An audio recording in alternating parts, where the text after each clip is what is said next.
ஓம் சரவணபவ. வணக்கம் தமிழ் ஆன்மீகம் அன்பர்களே.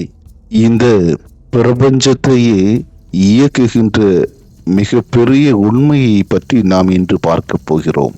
சிவன் யார், சக்தி யார், அவர்கள் இருவரின் இணைப்பு எந்த விதத்தில் இந்த உலகை இயக்குகிறது, அந்த இணைப்பின் பின்னால் இருக்கும் ஆன்மீக அர்த்தம் என்ன என்பதை குறித்து தெளிவாக விரிவாக இந்த காணொளியிலே நாம் பார்க்க இருக்கிறோம். இது வெறும் ஒரு கதை அல்ல, இந்த பிரபஞ்சத்தின் நித்திய சக்தியை பற்றிய உண்மையாகும். சிவன் மற்றும் சக்தி இவர்கள் இருவருமே இந்த பிரபஞ்சத்தின் இரு திசைகள். இந்த பிரபஞ்சம் முழுக்க இரண்டு ஆற்றல்கள் இருக்கின்றன, ஆண் ஆற்றல் மற்றும் பெண் ஆற்றல், அதாவது சிவ ஆற்றல் மற்றும் சக்தி ஆற்றல். சிவன் அமைதி, மௌனம், சத்துவம் போன்றவற்றின் வடிவமாக இருக்கிறான். சக்தியோ செயல், அசைவு, சிருஷ்டி போன்றவற்றின் வடிவமாக இருக்கிறாள். இரண்டும் சேர்ந்தால்தான் இந்த பிரபஞ்சமே இயங்கும். இவை இரண்டுமே இல்லையெனில் உயிரும் இல்லை, அசைவும் இல்லை, எதுவுமே நடமாடுவதோ இயங்குவதோ இல்லை. சிவன் என்பது கற்பனை கடவுள் அல்ல, அவர் சூன்ய நிலையில் உள்ளவர், அதாவது ஆதியும் அந்தமும் அற்ற நிலையில் இருப்பவர். அவர் மௌனத்தின் வடிவம். அவரின் மூன்றாம் கண் அறிவின் ஒளியாக திகழ்கின்றது.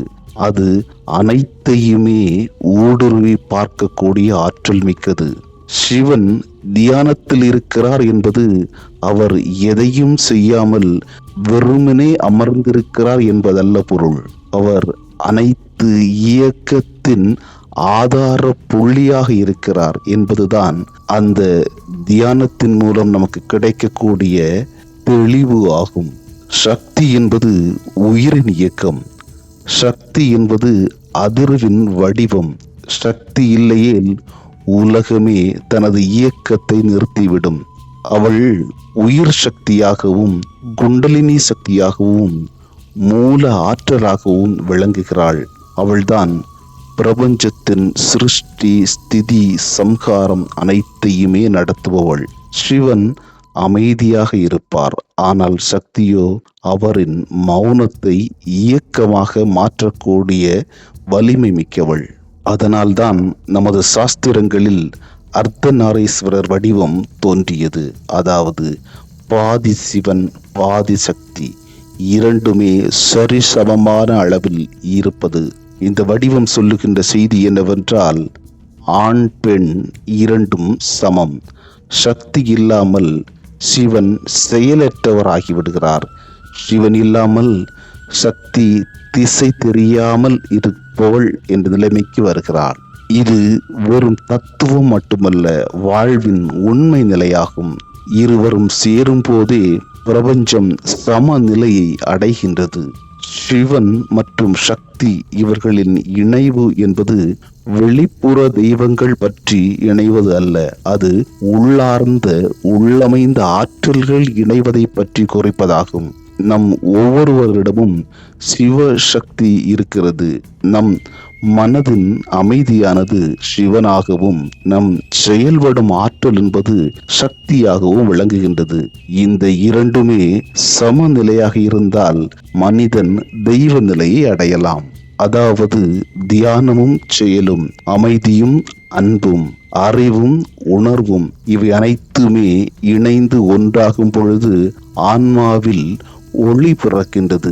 சிவசக்தி இணைப்பின் பொழுது ஆன்மா ஒளியாக மாறிவிடும் என்று சித்தர்கள் சொல்லியிருக்கிறார்கள். அது குண்டலினி யோகத்தின் மூல கருத்தாகும். சக்தி நம் மூலாதாரத்திலிருந்து மேலே எழும்பொழுது அது சகஸ்ராவரை சென்று சிவனுடன் இணைகிறது. அந்த இணைவு என்பது மனிதனின் மறுபிறப்பு சுழற்சியின் முடிவாகும். அந்த இணைப்பினால் அவன் பிறப்பற்ற நிலைக்கு மாறுகிறான். அப்பொழுது ஒவ்வொருவருமே சிவனாகி விடுகிறார்கள். நாம் நம்முடைய அன்றாட வாழ்க்கையிலுமே சிவ சக்தி சமநிலையை ஏற்படுத்தி கொள்ள பழகிக்கொள்ள வேண்டும். நம்முடைய மனதில் கோபம் அதிகமானால் சக்தி திசை இழந்து விடுகிறது. சோம்பல் அதிகமானால் சிவன் செயல்பாடற்று உறங்கி போகிறான். தியானம், கருணை, நன்மை புரிகின்ற செயல்கள் இவை மூன்றுமே சேரும் பொழுது சிவசக்தி இணைவு என்பது நமக்குள்ளாகவே நடக்கிறது. அந்த நிலையில்தான் மன அமைதி, ஞானம், பரமானந்தம் போன்றவை உருவாகும். சிவ சக்தி இருவரும் வேறு வேறு அல்ல. அவர்கள் ஒரே ஒளியின் இரண்டு பரிணாமங்கள் அல்லது ஒரே ஒளியின் இரண்டு முகங்கள். சிவன் என்பது நான், சக்தி என்பது என்னுள் நிகழ்கின்ற அக மாற்றத்தை குறிப்பது. இரண்டுமே இணையும் பொழுது நீயே பிரபஞ்சமாகிறாய், நீயே ஒளியாகிறாய், நீயே ஆன்மாவாக மாறிவிடுகிறாய். சிவனும் சக்தியும் இணைந்தால் பிரபஞ்சம் உருவாகும். அந்த இணைவு உன்னுள் நிகழ்ந்தால் நீயே இறையாக மாறுகிறாய். சிவ சக்தி இணைவு இது வெறும் ஒரு தெய்வ ரகசியம் அல்ல. இது ஒரு ஆன்மீக விழிப்பை, அக விழிப்பை அறிந்து கொள்வதாகும். இது போன்ற ஆழமான ஆன்மீக வீடியோக்களை நீங்கள் விரும்பினால் இப்பொழுதே தமிழ் ஆன்மீகம் சேனலை சப்ஸ்கிரைப் செய்யுங்கள். ஓம் சரவண பவ. நன்றி.